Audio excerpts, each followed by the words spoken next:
That's right, you beautiful bastard. SummerSlam is now 2 freaking nights. It started with WrestleMania, it started now SummerSlam. What's next? Royal Rumble 2 nights? Survivor Series 2 nights? Good grief. Do you know what these nights start to do with us? They make it for us so that we can't friggin' so that we feel like we're covering two separate shorter events in one show. How do you think that makes me feel from a work standpoint? Personally speaking, I'm tired of all this bullshit. I can't take it much more after the weekends from hell that we've had. I don't know how I survived. I'm still here, and I've been doing other OG Xbox work today, and it's been brutal. And now I have to talk about this crap. Okay, in fairness, the show does look like it has some very good things, but we'll get to it when we get to it. It's a big ass match card. We're going back to East Rutherford, New Jersey, MetLife. I pray everyone gets out on time again because, quite frankly, we do not need a repeat of WrestleMania. Oh crap! What was it? 35? Yeah, 35. That was the one where it ran so late that public transportation eventually went. And it rained too, and everything was a mess. Because of course it was. So, I'm Coffee Lover 239. I guess I can say the thing now since AEW did the right thing. Our resident John Moxley stan Steven slash Dean, who has been What's up? he, It's he's been the dealing with greatest some of all time. technical issues. Calm the fuck down, dude. He's dealing with technical issues, so please bear with us in that regard. And our resident jokester is not here, but when he does, you know the drill. So let's go ahead and get to it, shall we? Starting with all of night one, Tiffany Stratton versus Jade Cargill for the women's championships. Or women's championship, the one. At Night of Champions, King and Queen of the Ring finals took place, and the winners received a world championship match of their respective brand at SummerSlam.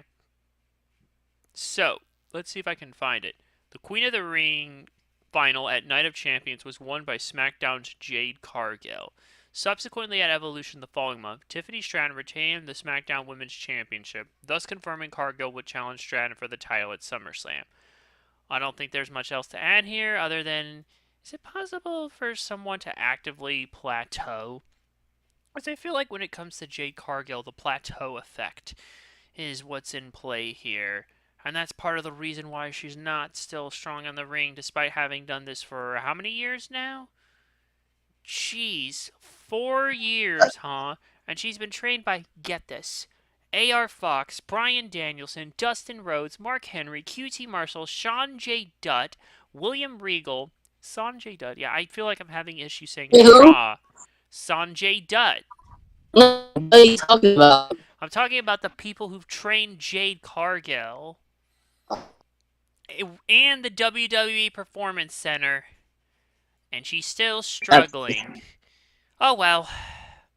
Oh well, what are you gonna do? Not everyone was the greatest in the ring, but some still managed to have a presence. Maybe that'll work out in her favor. I don't know. Dean, who do you got? I'm Jade. I want to see. Jade Cargill, you say? I'm assuming he said yeet, which means yes, so I'm gonna go with Tiffany Stratton to retain on this one. I don't know. I don't know. Well, we had to have some damn celebrity involvement, so here you go. It's Randy Orton and General versus Drew McIntyre and Logan Paul. So, where is it? So, on the July 4th episode of SmackDown, which was taped, Drew McIntyre returned for the first time since Saturday night's main event 39, interrupting Randy Orton and taunting him for not punting Cody Rhodes' head in the final of the King of the Ring tournament at Night of Champions. Stating that the legend of Orton was dead, Orton responded by doing an RKO on McIntyre. On the following episode, while country singer Jelly Roll was performing his song Liar, he was interrupted by Logan Paul, who stated no one wanted to see an outsider in WWE. Oh, that's ironic. That's ironic coming from him. Oh, very. So Orton interrupted, demanding that Paul show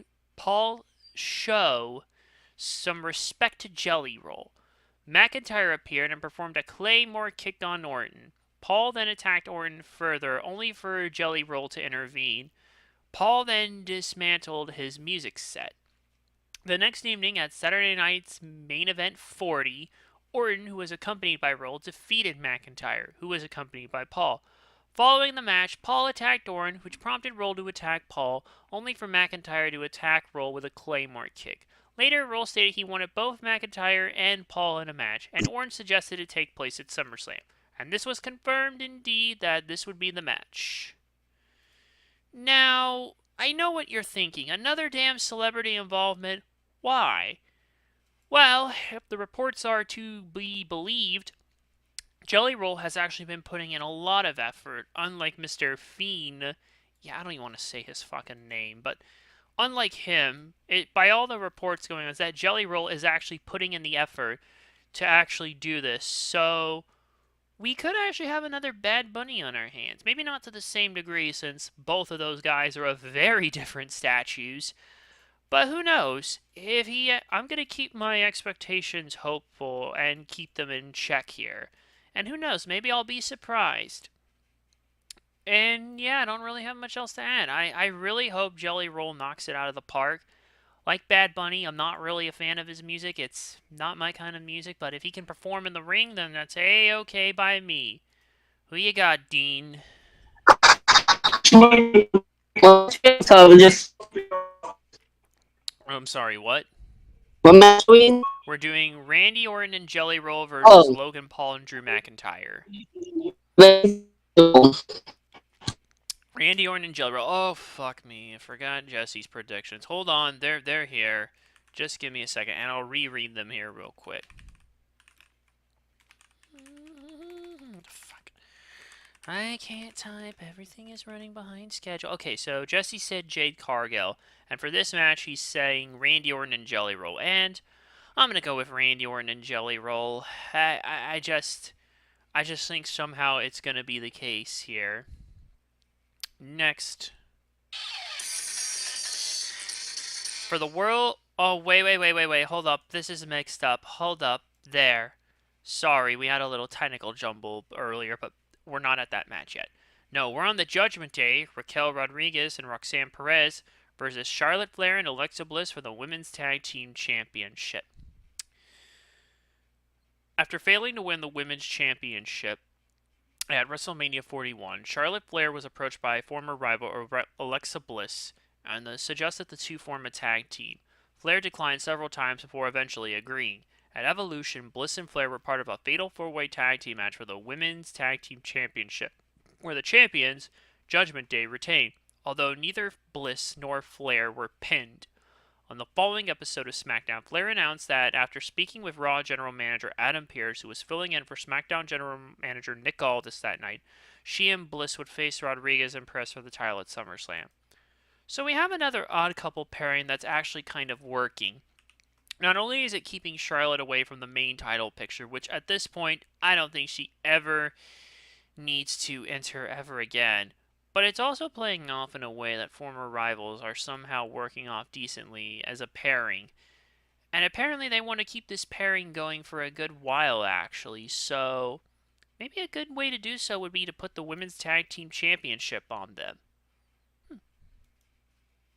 We'll see. We'll see what happens. Who's your pick, Dean?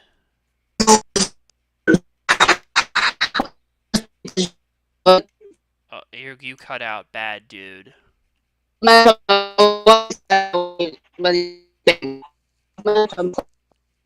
couldn't hear you, dude. It's still bad. match. Oh, it's a Women's Tag Team Championship match. Judgment Day versus Flair and Bliss. Judgment Day? Well, shit, and fucking Jesse even said Judgment Day, that Alexa and Charlotte will win the titles at Clash in Paris, but I say fuck it, why not do it now, if we really want to keep this going forever? I'm going with Flair and Bliss just cause. Here's the match we were trying to get to. For the world. Oh, wait a minute. No, no, no, no. No, no, no, no. No, no, no, no. My mistake. This is how it actually is because they moved it to the fucking glass. Just, What just, the heck? just hold on a second here. The fucking match card order on Wikipedia got altered here for no reason. Or is that the main event? Screw it. Do over.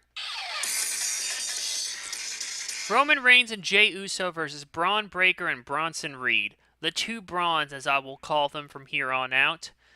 In the main event of Night 1 at WrestleMania 41, Roman Reigns' special counsel, Paul Heyman, accompanied his former client, CM Punk, to the ring as a favor for Punk teaming with Reigns at Survivor Series War Games in November 2024, much to Reigns' dismay. But Heyman betrayed both men and sided with Seth Rollins and assisted Rollins in winning the match. On the following episode of Raw, Braun Breaker was added to Rollins' alliance and attacked Reigns, with him subsequently taking a hiatus over the next couple months, during which Bronson Reed was also added to Rollins' alliances. But Rollins suffered a knee injury at Saturday night's main event 40 on July 12th.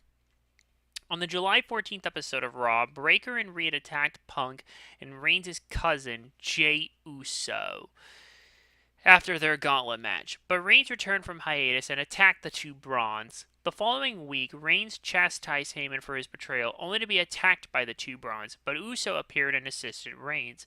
In a video message posted on Twitter on July 22nd, Reigns proposed a tag team match between himself and Uso against the two Brawns at SummerSlam. Uso accepted and the match was made official. Who's your pick, Dean? Hello?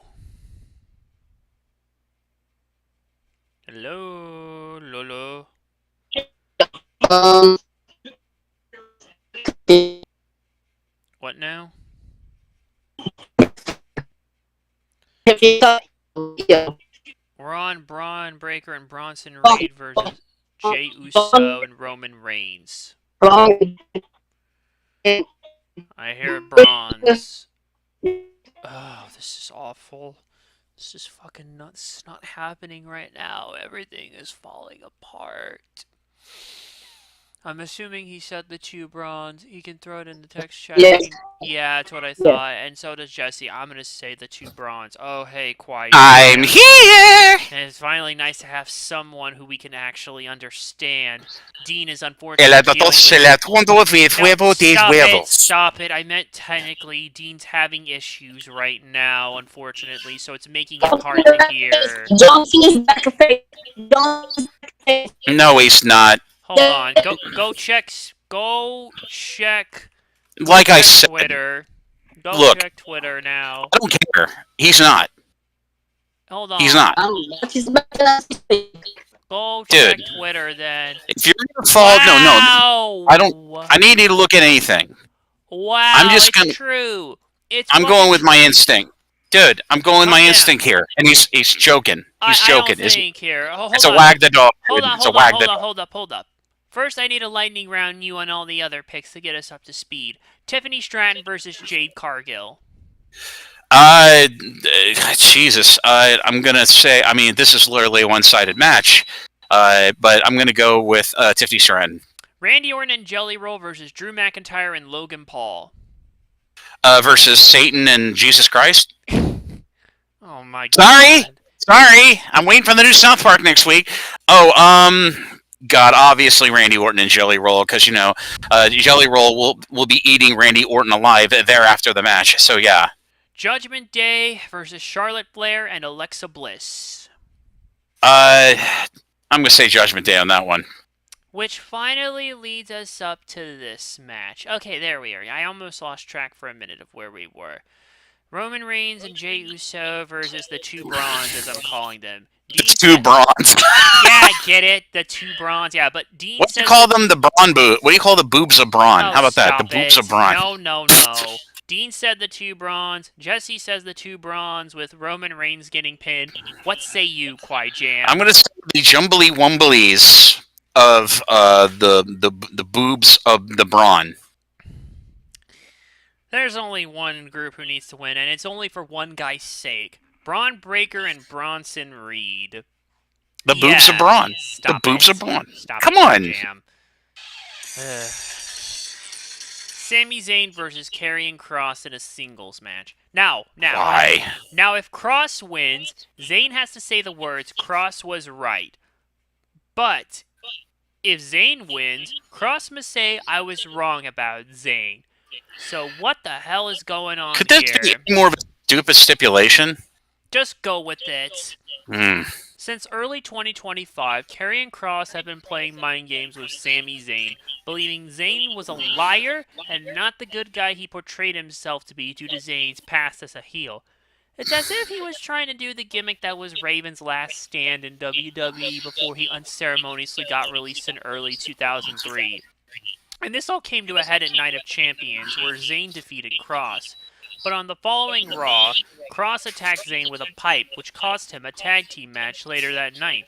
Then, the week after that, Kross further targeted Zayn and attempted to once again strike Zayn with the pipe, but he was stopped by Adam Pearce and WWE personnel.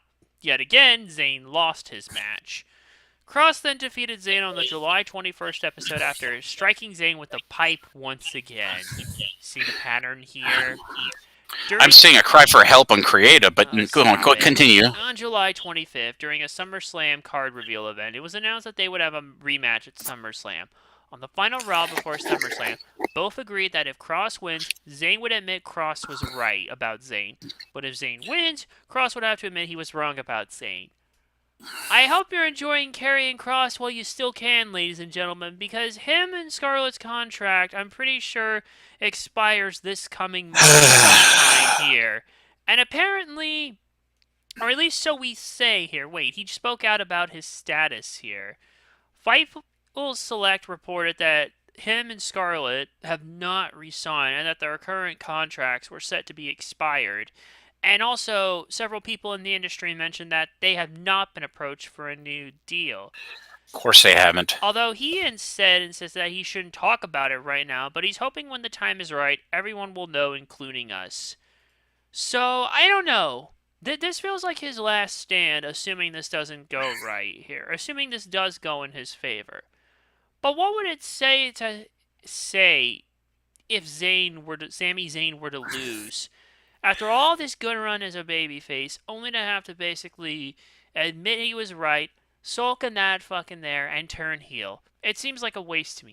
On the other hand, what exactly does Kross gain by freaking having to admit Zayn was wrong about Zayn? I don't know. This could lead to a heel turn for Sami Zayn. That's the more preferable thing. But should we really? I don't know. I mean, because they have nothing to do here, Coffee. This is the stupidest thing of a stipulation. And I told you so stipulation? You realize how idiotic this is? This is like something on a playground in an elementary school. You were at a loss for words there. This is stupid. Yeah. This is beyond stupid. This is like understanding tariffs.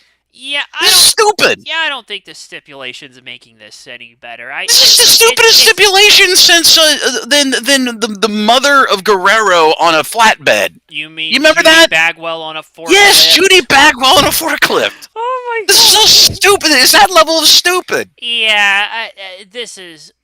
I could just leave this match entirely and be done with it. Might as well be Foley on a scaffolding at the top. Fuck. And whoever saves Foley up on the scaffolding is officially the new Mick Foley. Oh fuck. All right, Dean, who's your pick? Oh man. What match? I'm sorry, I'm just... Sami Zayn versus Karrion Kross. Karrion. Oh, that'll be bold. Actually, Jesse said that Sammy's going to win by DQ because Scarlett's going to low blow Sami, the ref's going to see it, and, well, I don't get how this makes sense. I think the more I think about this, the more it hurts my brain. Go ahead, Jam. Oh, come on. I'm going to just keep talking. I'm going to go for another 8 minutes about how absolutely ridiculous and asinine this whole concept of the stipulation is. I know you get the point, but I just want to torture you for another 8 minutes about how doing this makes me feel a lot like Corky and Life Goes On. Okay? deep dive that on your Google searches, millennials. Okay. Anyway, this is like I said, this is a glorified pre-show match, but it isn't. It's an actual closing of.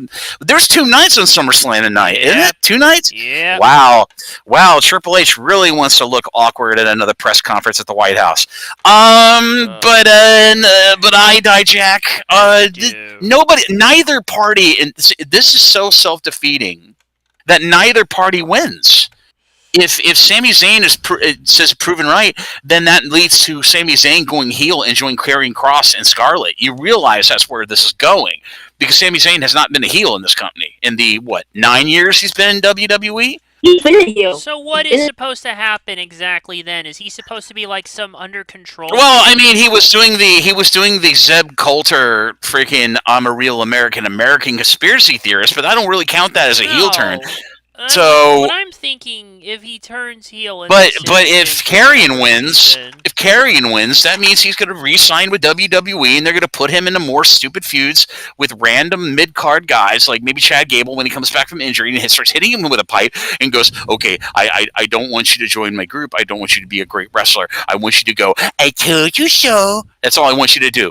That is the weakest Willy Wonka garbage I've ever seen for a stipulation for a storyline, or what they call a storyline. So anyway, no more oxygen being wasted for the sake of climate change here by myself. Not to mention I'm making a good contribution today to climate change show. You're welcome, Panda Bear's currently drowning up in the Arctic. But I die, Jack. I would say nobody wins watching this match. Nor do they win watching night 1 of SummerSlam, if you're going to be a real realist on non-casual wrestling fan. I think just for the sake of it, they're going to give Karrion Kross a win here. Sami Zayn is going to bend the knee, like a lot of American universities to a certain administration. Made another joke. But yeah, Karrion Kross, easily. The way I see it from if he actually somehow loses, if Zayn loses, is that somehow it would be like Daniel This is Bryan literally both outcomes could be a heel turn for Sami Zayn. You realize this, right? Like, it's at the same time, it's like, we don't know until fucking tomorrow, and it's driving me crazy. Boy, I can't wait for season 2 of WWE Unreal covering this storyline. Look, the way I see it, it feels like they want to have him under control, then have him break free from Kross. Maybe damage control? Wink, wink, it. nudge, nudge. Stop it. Yeah, sorry, I agree, Tyvon. Also, hello, buddy. Yes, I agree. This match feels fucking forced. Not even gonna waste any more. This is the stupidest thing I've ever heard in a wrestling match. I'm not wasting any more time on this shit. Sami Zayn, I am done with a capital D. Oh, damn it. We had the match. Don't you mean a capital Q to make it more funny? Stop it. And finally, the match we tried to cover earlier before the feed got all fucked up and someone moved it to the main event. So, for the World Heavyweight Championship, Walter and CM Punk. Where's the fucking thing? They didn't even... Here it was. Can you believe we actually got here after all this time? On July 14th episode of Raw, a gauntlet match was held to determine who would face the World Heavyweight Champion at SummerSlam. And CM Punk won. So... there may or may not be an X factor, because some people still genuinely think that Rollins' injury is a work. It is. Well, there's only one way to... Let's just say that it's not, okay, for now. What then, exactly? Because maybe some of the fashions he wore are being detrimental to his body. Yeah, that's a whole nother Think topic. about that. Let's see. So, the way I see it, you could keep this endless reign going here further longer, or you can go and put the belt on Punk, who hasn't had a world championship in about 12 years or so. And then 2.5 minutes later, Rollins comes out and does 14 freaking curb stomps, and then cashes and then we're stuck in. We're back. I thought Drew McIntyre and Punk was a good feud. Then they ruined it by having Rollins in there doing Shawn Michaels. So now we're gonna have the second worst possible scenario: Punk and Rollins. Pain in my heart, man, and that's not the bad cholesterol speaking. Yeah, I don't know. There's the one X factor, we have no freaking clue. And we're not going to know until tomorrow. Mm-hmm. So I'm stuck waiting right now, trying to understand what the hell is even going on. I don't know. If he is, then it's just the consolation prize for Punk, much like it was for Drew McIntyre at last year's Mania. Mm-hmm. If he's not, though, if he's not at work, then Punk well, brings out some black spray paint, puts a big X on it. no. We're just nothing changes. Nothing changes because Punk is more than happy to just be there. All right, Dean, what's up? Gunther. All right, Jesse is saying the same thing you said, but this is due to the two bronzes interference. Yeah. Hold on. Jam, your turn. This is gonna be shenanigans palooza. Okay, it's gonna be so much ringside garbage happening that nobody knows what the hell is going on. And that if Rollins does cash in or attempts to cash in, Gunther is going to suppress him, and then Gunther will get Punk into a submission hold. It'll very much the finish that happened with Rollins hitting. Remember whatever pay-per-view it was a few months ago when they did that really clever finish with Punk on the apron getting hit with a curb stomp by Rollins, and then Cena pulls him back in the ring and hits him with STF and finished the match and won. Something like that. It's going to be something like that. But Rollins doing the same apron kind of thing, but he's going to be stopped at ringside by Gunther with like a punch or something, and then Gunther is going to succumb CM Punk, or Rollins just knocks out Punk so that the title stays on Gunther, so then he can cash in later on. So I say Gunther retains. You cannot put a title on CM Punk. I mean, come on. I mean, at some point they're gonna have to put a freaking title on him. Yeah, when he's literally had a full body lobotomy of new cyborg body parts that won't break him, like a new tricep, new bicep, new knee, new leg, new everything. Oh, brother. So I say Gunther retains. It has to stay on Gunther. Look, again, that's going to determine on if Rollins' injury is actually for real. But, it's a work. You keep saying it's a work, but it's a work. You keep saying that, but what happens on tomorrow? I mean, if he doesn't show up, what then? You still then somebody mistakes Becky Lynch for Becky Lynch being there, and turns out being Seth Rollins after he shaved his face, wearing one of her little saucy numbers. No. Ooh la la! Seth Rollins in a red sequin dress, looking like Tony Storm. Ooh la la! No. You get my point. I'm just going to assume that his injury is for real, and I'm going to go with Walter It's a work, Coffee. I don't believe you. You want to know my theory? You want to know my Austin theory? Haha! About how I know when a wrestler's injury is a work and not a work? What? Whenever a wrestler's injury is on social media more than 4 to 5 times a day, be it videos or pictures, then it's a work. You realize if there's social media... No, let me finish. I know. Let me finish. If there's no pictures in video and he's keeping to himself off social media, then it is a legitimate injury. You know what? Why don't we just put our money where our mouth is and see what happens tomorrow? Okay, Coffee. I'm going to put my 14 scratch tickets from the Virginia Lottery up on this stuff. Why do I even... See, this is the type of thing... Yeah, I think I'm going to go with Walter to retain on this. That's right. I'm just going to assume this injury is for real, and nothing will change for the foreseeable future. If they swerve us, I'll be pleasantly surprised, but if not, well, I won't Whose house? Shut up. I'm done with this, and we're done with night 1. Let's go to night 2. Oh, hey, look, speaking of the guy that Dean was talking about at the start of everything... We got John Cena versus Cody Rhodes for the friggin' undisputed WWE Championship. Oh, boy. Here we go again. Okay, where were we? Where is it? Oh, here it is, yes. We were doing Jello shots talking about this match. No, we were not. Okay, here's what happened. So, back to Night of Champions, right? So the King of the Ring final was won by SmackDown's Cody Rhodes, while in the main event of Night of Champions, John Cena retained the SmackDown's undisputed WWE Championship and confirmed that Rhodes would challenge Cena for the title at SummerSlam, setting up a rematch for the main event from Night 2 of WrestleMania 41, where Cena had controversially defeated Rhodes to win the title. Because, low blow, fucking Mhm. fiend. The old Yeah. rigmarole, yes. During the contract signing on the July 18th episode of SmackDown, Cena feigned that he was not ready to defend the title and refused signing the contract, so he would not have to face Rhodes at SummerSlam, after which a brawl ensued, which ended with Rhodes forcing Cena to sign the contract, and then revealed in the fine print that their match would be a street fight. However, as first broken by Dean here, as broken by Dean... Well, he was already broken, so No, here's double what broken. happened. John Cena buries The Rock, his heel turn, Travis Scott, and just turns babyface before SummerSlam on Sunday. Now, like YJam said, this could be a loop.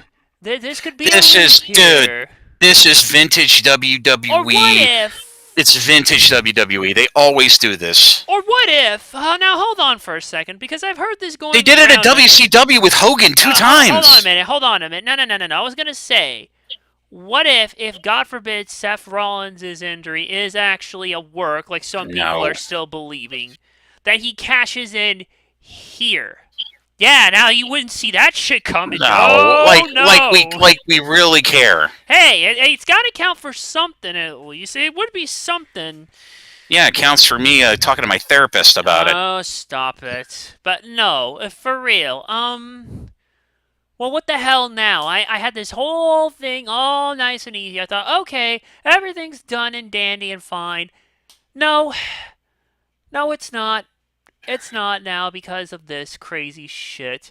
But maybe this is just a trap and Cena's gonna fool us, basically. I have no fucking idea. He's done this literally 2 times before. Well, literally. Well, shit. Hogan did it. The Rock did it. I can keep saying names. Triple H did it. Oh, that's why. I mean, come on. He's right now pretending to be a happily married man. That's why this company is damn shit that it's in. Oh, here it is. Here's the fucking quote here.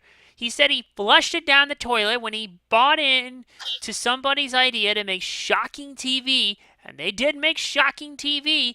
Then the dust settles and everybody goes back to their normal lives, and the people who were supposed to be on his team left and left him alone trying to pretend to be somebody he's not. So what the fuck now? What are we gonna do now? We're gonna get drunk and we're gonna talk about the Gunther match again. No, we're not. We already and it's Walter. We already talked about it. It's done. Now, Dean, you're first. Well, would you believe it? Jesse actually says Cody Rhodes, but Cena is going to shake Cody's hand and raise it. Well, now that he's supposedly a face for all of 5 minutes... And don't forget the point. The Kurt Angle point. No.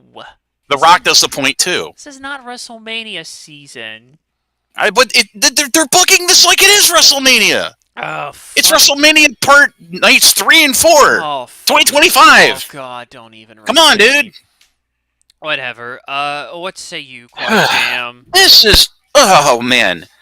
All right, well, now, let me ask you a question. Where did John Cena do this whole, babyface turn? Was this on Raw? Was this on SmackDown? It just happened on SmackDown, dude. Sorry. Okay, so there's your first red flag. It was done on SmackDown.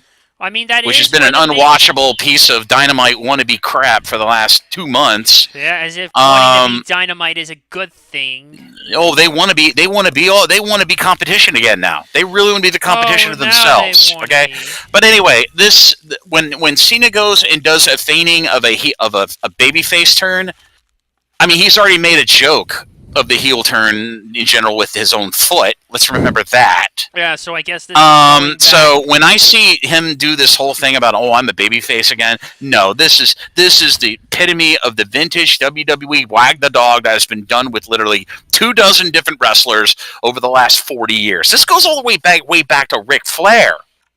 Okay? Ric Flair did it in NWA and AWA. See, this is how far my knowledge goes back, okay? So the most obvious thing here is Cody doesn't need a title right now. So this is mind games. This is the John Cena mind games that we've never seen. John Cena hasn't really done the great trope in pro wrestling of good mind games. You know what I mean? So he's trying to get into Cody's head here. That's the reason why he's doing this. You could have Travis Scott at ringside. You could Rock him at the ringside doing unexpected shenanigans at ringside. But when you really water this down, this is going to be John Cena playing mind games with Cody. And Cody isn't a guy known as the big, hot baby face as he is. Because remember, he's Bret Hart. You know what I mean? He's Bret Hart of this generation.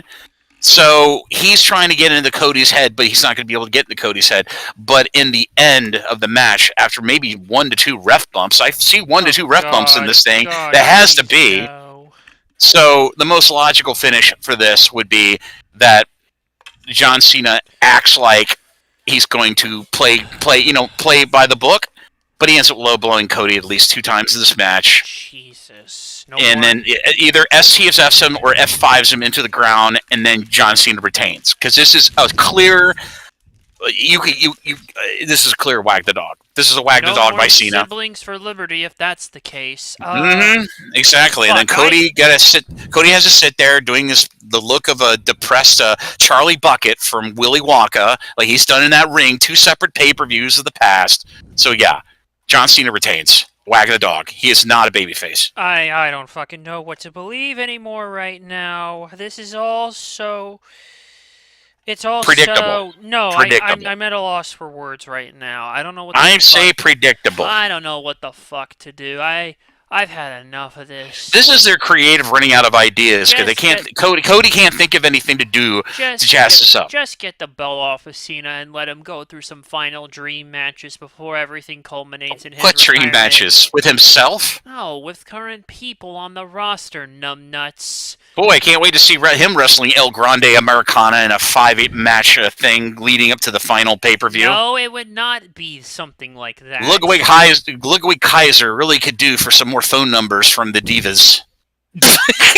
Whatever. I'm going with Cody. He's the most over guy in the company right now. I'm going with Cody. I do not give a crap right now.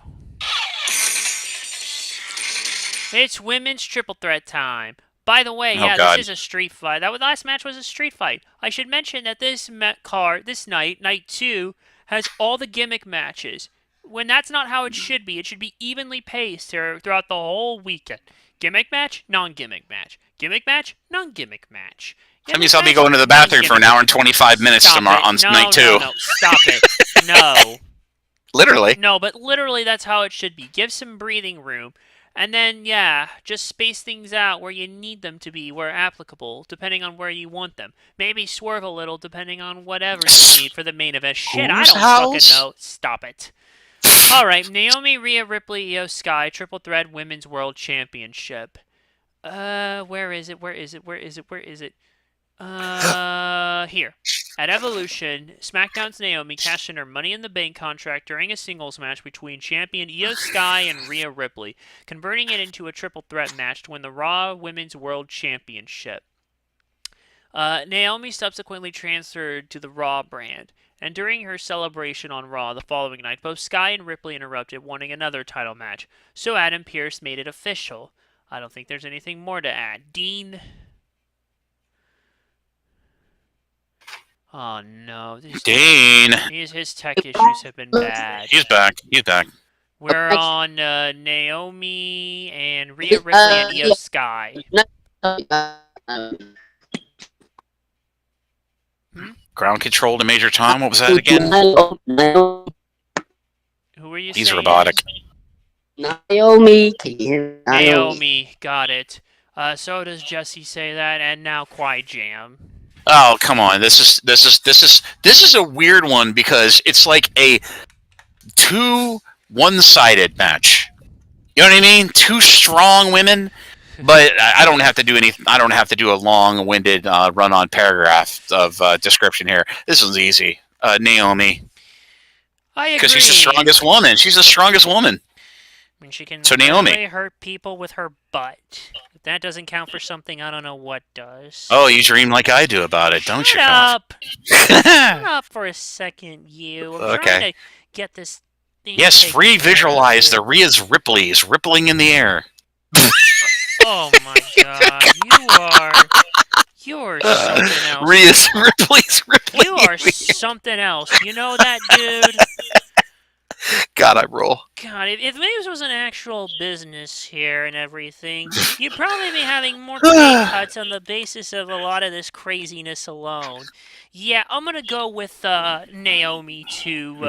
The most logical. Yeah, I don't see it going any other way right now, dude. So Naomi to retain. Next. Oh, crap. Becky Lynch, Lyra Valkyria, no disqualification, no countout, last chance match for the Women's Intercontinental Championship. And if Lynch wins, Lyra can no longer challenge for the title as long as Becky is holding the fucking belt. So at Evolution, Becky Lynch defeated both Bayley and Lyra Valkyria to retain the Women's Intercontinental Championship. Next night on Raw, Valkyria defeated Bayley in a 2 out of 3 falls match to earn a rematch against Lynch for the title at SummerSlam. And then on the following episode, Lynch proposed a match stipulation for a last chance match. And this was the same stipulation from Money in the Bank, where Lynch initially won. Valkyria accepted and added that the match should be no disqualification, no countout match to guarantee a winner, and that's exactly what happened. That's exactly what happened indeed. There you go. Becky's been doing things with this belt. I mean, it's not much, but you know, at the end of the day, for what it's worth, I guess some people are enjoying it. I feel like we're just going back and retreading and building up Valkyria yet again. Or if Valkyria loses, this may be a chance to get her into the whatchamacallit, if I can fucking exactly remember. You might as well what. You might as well just call it a whatchamacallit, because that's probably going to be the next sponsor deal they get. No. But no, I was gonna say that. Oh shit! I just want to get for doing this work during this. I lost my train of thought.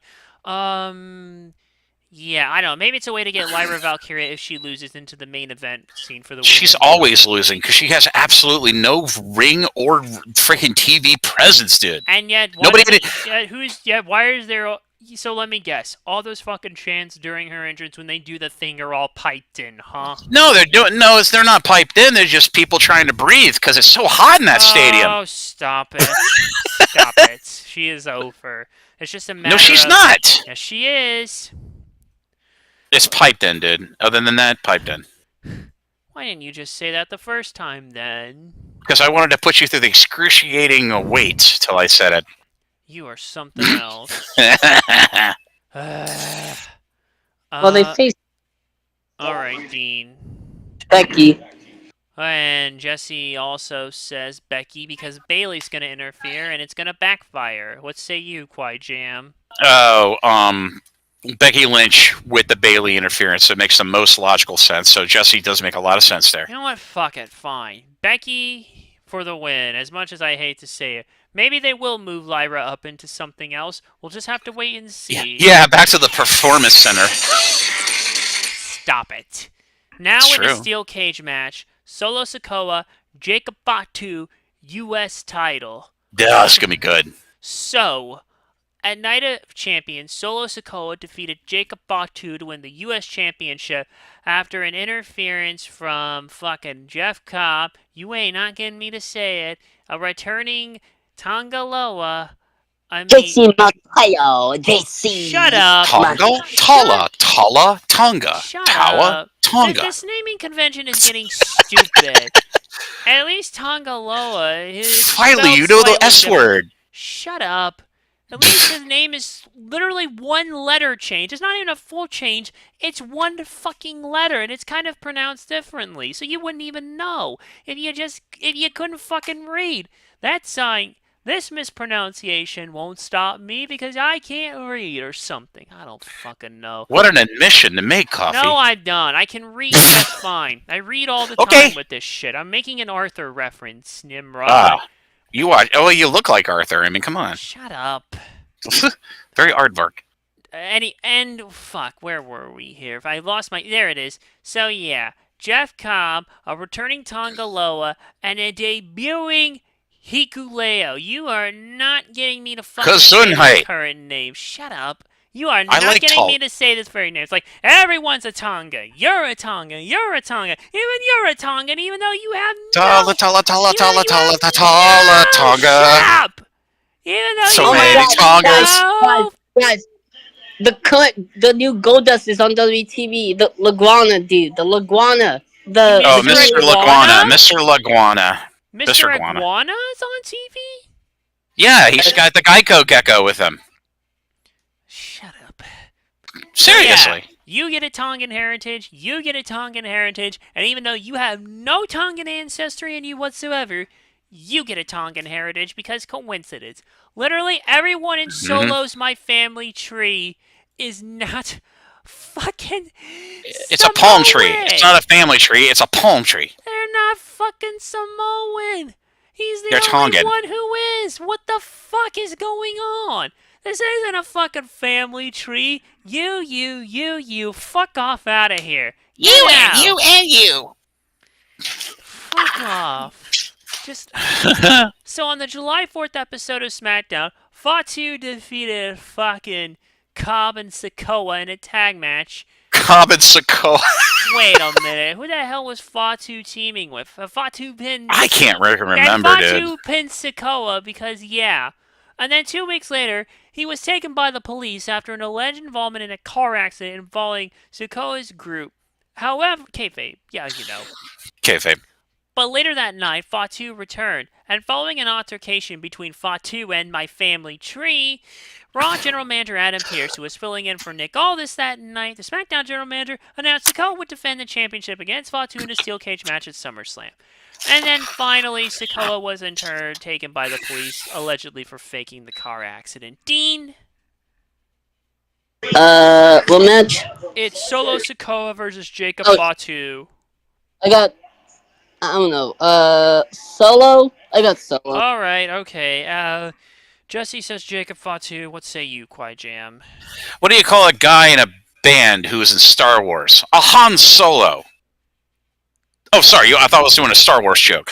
Oh, You were. this is going to probably be the most interesting match of both nights combined of this overly stretch-marked freaking SummerSlam two-nighter, 7-year extravaganza. But you know, the good money here is that the people that come to save Solo in the steel cage match, because they're going to be climbing on either side of the ring, they're going to overcompensate and actually cost this match on Solo, because that would make the most sense to get some separation between Cobb and Tala. So, and Moana, who will be at ringside apparently with a surfboard. But sorry, I had to do the joke. But no, the most logical thing is that Jacob Fatu retains. You got to keep it on Jacob. Solo's the champion, not Jacob. Well, whatever. I'm not invested in the company. You know the champion retains. Jacob Fatu gets the title back. It's the most logical booking. Fuck it, Jacob Fatu. I'm not buying this Solo stuff of My Family Tree when they're not even fucking Samoan. He's the only one in that group who is actually Samoan. Did you remember? And let me give a quick note before we go into the next match.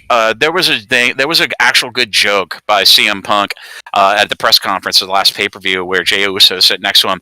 He said this Jey Uso is like, hey, you know we have a men's and women's Royal Rumble match. How about we have a Samoan Royal Rumble match? Be like 40 people in the ring, but still. We'll see. There you go. Moving on. We'll see.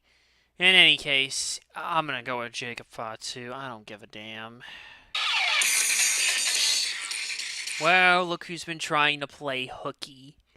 Dominic Mysterio versus AJ Styles for the Intercontinental Cry for help match. Championship. Cry for help match. Oh, whatever. So, let's see.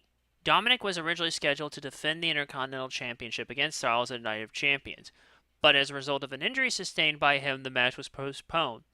Over the following weeks, Mysterio continued to try to avoid to wrestle Styles, claiming he was not medically cleared. But on the July 14th episode of Raw, Adam Pearce announced that on the following episode, he would be reevaluated by the medical team, and if he was cleared to compete, he would defend against Styles at SummerSlam. He kept trying to play hooky like a fucking sitcom episode here, but Pearce stated if he was not reevaluated, he would be stripped of the IC title. So later, Mysterio attacked Styles before announcing he was cleared and confirming he would defend the title against SummerSlam against Styles. You know what? I want to really just talk about the next fucking match. I'm not giving a damn about this right now. This is a pre-show match, so whatever. Yeah. So what's say you, Dean? Dean. Fuck Uh, me. I'm sorry. It's AJ Styles and Dominic Mysterio. AJ. Okay. The Jussie says Dominic Mysterio because the Judgment Day is going to interfere, and AJ rematches at Clash in Paris. What say you, Quad Jam? Okay, this I've been actually watching some of the highlights of these AJ Styles stalking Dominic Mysterio things. This is exactly the same thing they did with Goldust for a time. And the Big Show too. They both were stalking a Pacific wrestler, playing like backstage roles, like he's a cameraman, he's a janitor.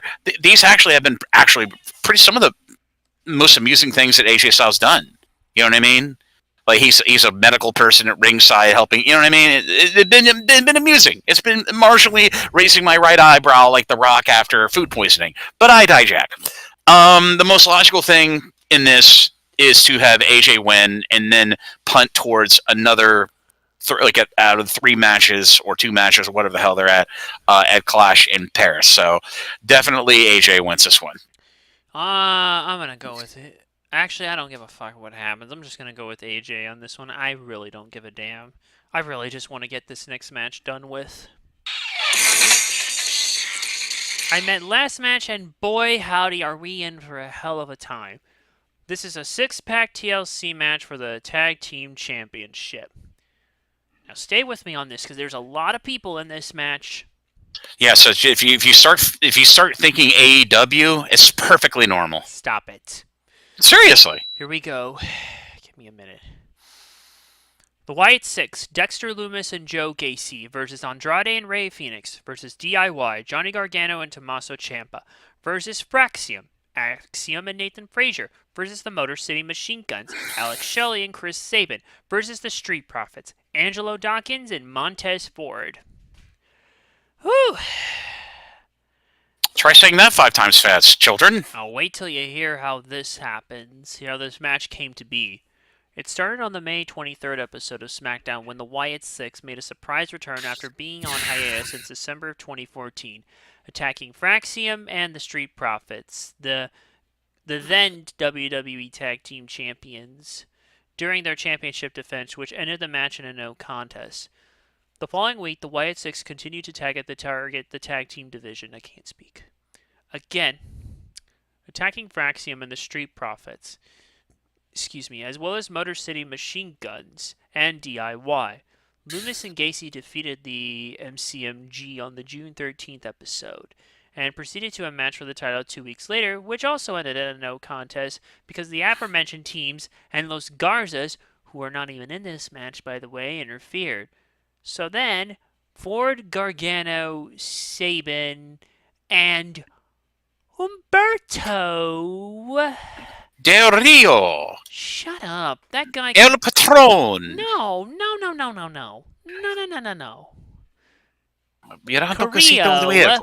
Carrillo. In an 8-10 tag team match, earning another championship match the following week, where Lumis and Gacy defeated the Street Profits to win the title, much to the dismay of the other teams, who wanted to prevent the championship from going to the Wyatt Six. Well, nobody could put their heads together and figure it out, so this is all your guys' fault.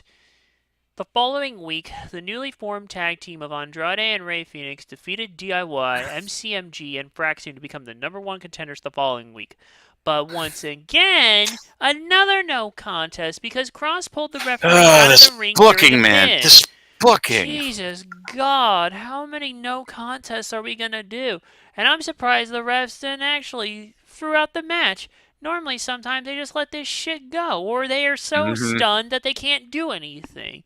We've seen this crap happen too many times. So then a big old brawl happened between all the teams that were involved in this match, so Nick Aldis decided the Wyatt Six would defend the WWE Tag Team Championship against the other 5 teams in the 6-pack TLC match. All I have is how many... I got 4 words, match of the fucking night, okay? Hell, match of the fucking weekend while we're at it. This match, this is going to be TLC 2 times 2. Boy, I can't wait to see that injured reserve become even more compilated after this match. It's only going to mess with the tag team division, in fairness. It's only going to mess with the tag team division.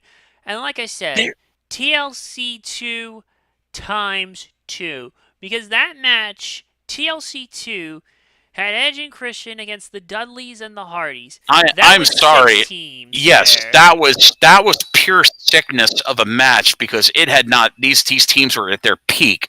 But please, I swear to God, if you compare the TLC of that to this potential TLC, then that's vinegar and water, dude. I'm not Completely talking about different. the match itself. I Thank mean in goodness. terms of the amount of participants. Yeah, I know it's too many people. Too many. This is like relax. 12. A bunch of them are all gonna go down anyways and take periodic rest breaks during the match.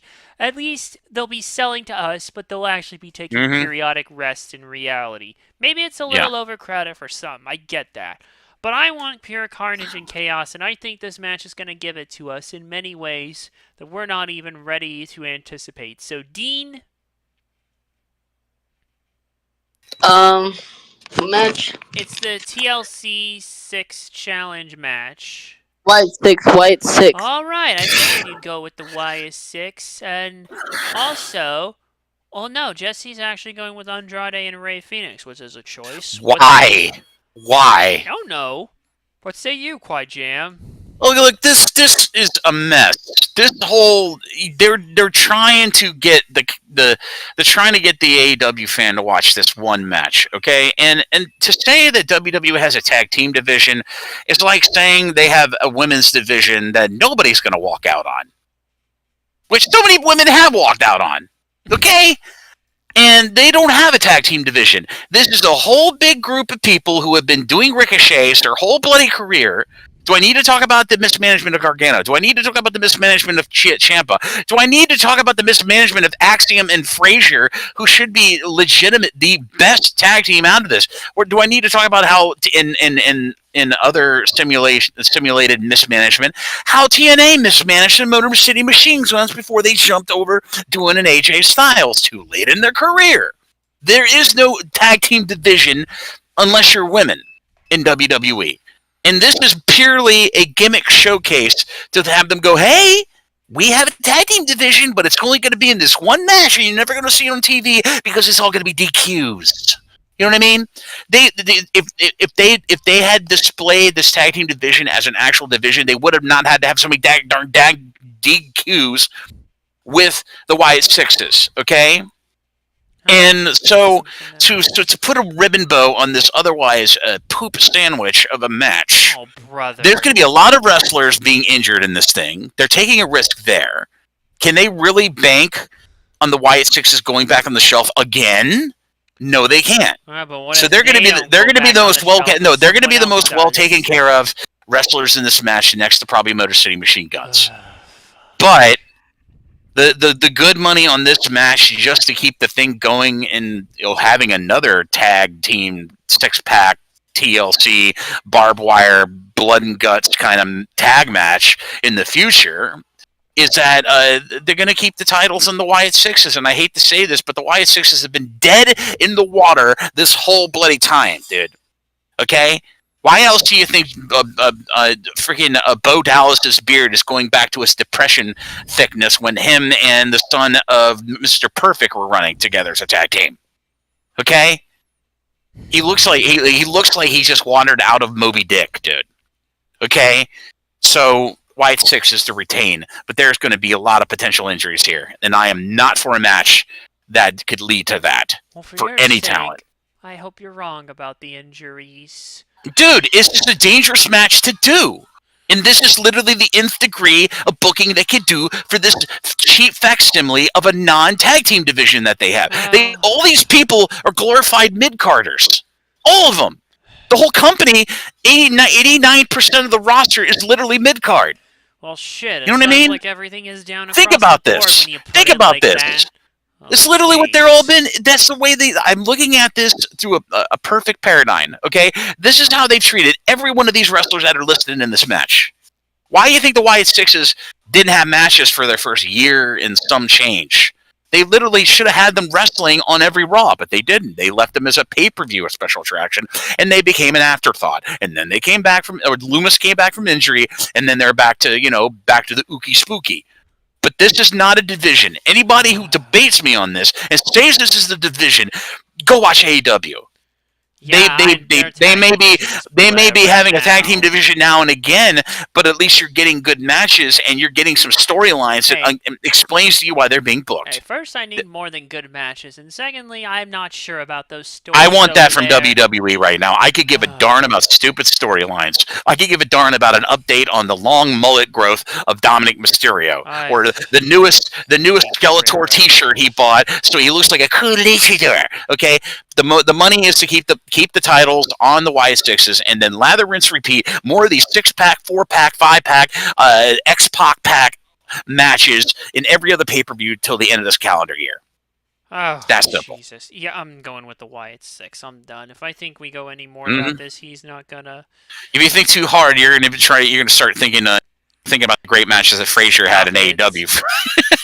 All right, we're done. Let's see. That's it. We'll be back in I guess about 3 weeks, if you give or take. For AEW. Oh, wait, I forgot. Make that at 3 weeks minus a day and a day earlier because fucking NXT decided to be a bunch of jackasses again here and keep doing this bullshit that I'm getting sick of. Although, in fairness, according to the start times on this may not actually be a bad thing, so it may be able to do both. But a full fucking day of wrestling, give me a break. I think I've had enough this year. And then the week after that, we'll be doing Clash in Paris, which should be something. So, yeah. Yeah, the French people will be in there doing soccer chants the whole freaking pay-per-view. Stop it. I don't have That's literally what they're going to do! Whatever. Anyways, thank you, Dean. Thank you, Quiet Jam. And thanks, Jesse, for sending the pics in. And we'll see you in about little less than 3 weeks, if you give or take. Probably by the 21st. All right. Bye-bye, everybody. Take care of yourselves and each other. Thanks for watching. Hey, Tyvon, I missed your voice. I want to hear you vocally again. And we'll see about that. All right. Bye-bye, everybody.